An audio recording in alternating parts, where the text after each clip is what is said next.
All right, good morning. I'm First Warn Storm Team Chief Meteorologist Brad Panovich. Let's give you the latest on what's happening with the system. It's really complicated. Well, I shouldn't say it's complicated. Things are starting to come into focus now. Last week, this went from an ice storm to a snowstorm to now a rainstorm. But we're not totally out of the woods for a little bit of snow, and I'm going to explain why. I'll also tell you why it's kind of gone from an ice storm to a snowstorm to now a rainstorm. It all has to do with the source of cold air up to our north. Let's first of all take a look at what's going on right now. Now, if you're up early this morning, we had a little disturbance come over the Carolinas. That actually brought a little bit of snow. A lot of it was virga. A lot of it didn't even reach the ground. That's quickly moving off to the east. But this is the water vapor. And you could see our one piece of northern stream energy coming out through the Rockies into the central plains. But here's our area of low pressure, which is now developing on the Texas-Louisiana coast. And this is going to be our main player as it tracks off to the north and east. Let's take a look at some of the model solutions. This is our in-house model. We call it Futurecast or RPM. It goes by a couple different names, but you probably have seen me show this a couple times. Here's our low forming, and part of the reason why this has changed so dramatically in the last, I would say, 5 to 7 days. Initially, we thought it'd be ice because see this area of high pressure, which is wedging cold air down the eastern slopes of the mountains? Well, this high pressure is in place today. This low was originally forecast to be over here tonight into tomorrow morning. This is where it is tonight into tomorrow morning. It's actually down on the Gulf Coast still. So that's the problem. The system slowed down.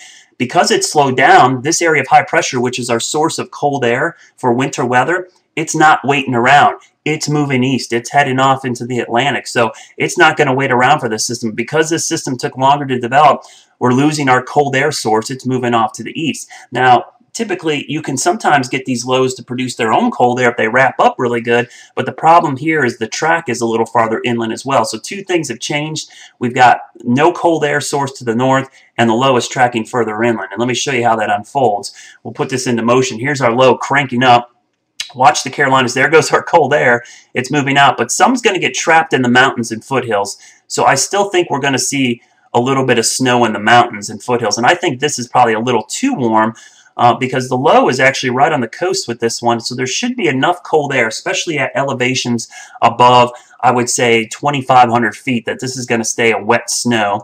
We go out into the future. The one thing I'm curious about is this back edge here, and I'm going to talk a lot about this. So let's go back a couple frames, and you'll see that majority of this is going to be basically all rain for the Piedmont, but at the very tail end, there's a chance that we could see a burst of heavy snow on the back edge. And let me explain that using the European model. This is the model I've been going with most of the time because it's done such a good job this winter.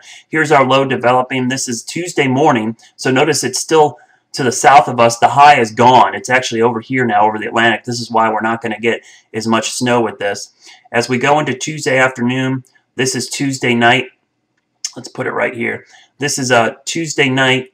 This is all rain, though I do think there will be some snow in the mountains. The feature of interest right now, though, is this upper level feature over northern Mississippi and northern Alabama. Watch what happens with that little thing.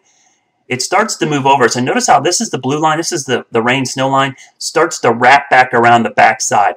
This little area is the 700 millibar low, or the upper low, we refer to it sometimes. There's a pocket of cold air aloft, and also this is the area where you have maximum lift into the coldest air. And as I put this into motion, one more hour, this is a Wednesday afternoon. Notice this little cutoff of the rain-snow line.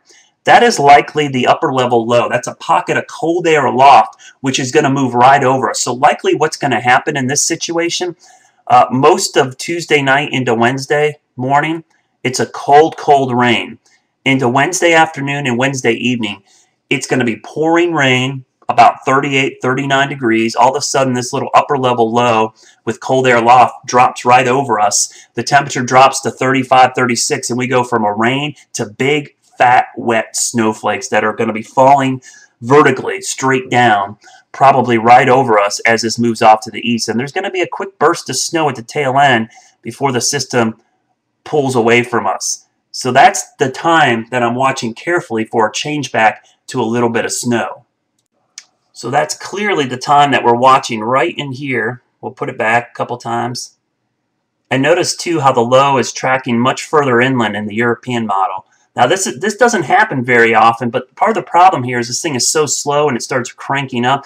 It actually gets a little bit of a negative tilt to it. And what I mean by that is that the storm starts tilting back to the west, and that allows, for these red lines, this is warm air getting wrapped into the feature.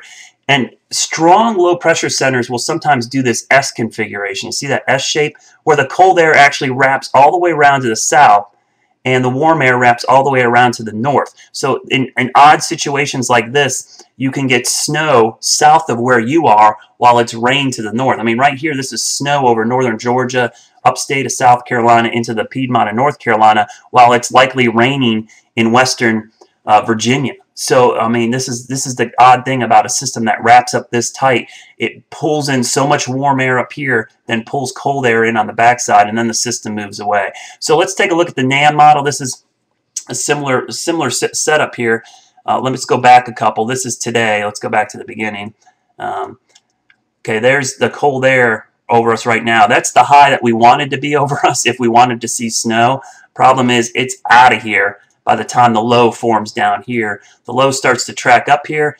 Heavy, heavy rain. Notice the rain snow line trying to hang on to the mountains, and I think it will. I think those elevations are going to see mostly snow. This is really heavy rain, which is good news, honestly, because we're in a moderate drought. We'll take the rain. As we go out into the future, watch this blue line and also notice this precipitation back here on the back edge. This is our deformation zone in our upper level system. Boy, right here the low cranks up off the Tidewater region of Virginia, and it tugs the rain snow line east of us, almost to Highway 1, east of Charlotte, and it starts to bring snow, and maybe heavy snow. That little banding feature right there, that's likely the deformation zone, and what that is just a heavy snow band where there's maximum lift. Normally on the northwest side, but because this thing is negatively tilted, it's kind of on the southwest side of the low. And this is the track of the 700 millibar low, which is essentially the track I look for where the heavy snow sets up. So right there, that tells me there's a good chance there's going to be a burst of snow at the end. And the soundings actually agree with me. This is the NAM soundings. Anything in green is just rain. So look at the time at the bottom. And remember, you read this from right to left. Current time is over here on the right. Future time is off to the left. So it goes from Monday out to Thursday. Rain starts late tomorrow. Actually late tonight into tomorrow.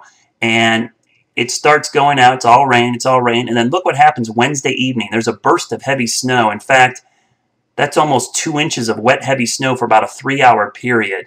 So that could be really interesting at the tail end for Charlotte, that we see a quick changeover to snow at the very tail end. And if you look at the model data, it really does support that. The NAM supports it, which is a good short-range model.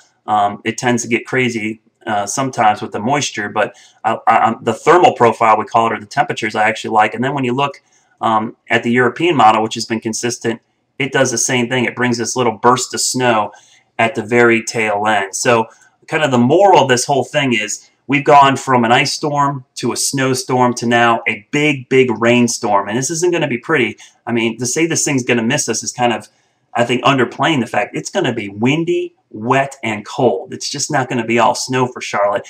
And even at the tail end in Charlotte, we're going to see some snow. Now, if I had to pick the area that's going to get hit, north and west of Highway 64 in the mountains and foothills. That means likely Statesville, Taylorsville, Hickory, mostly rain.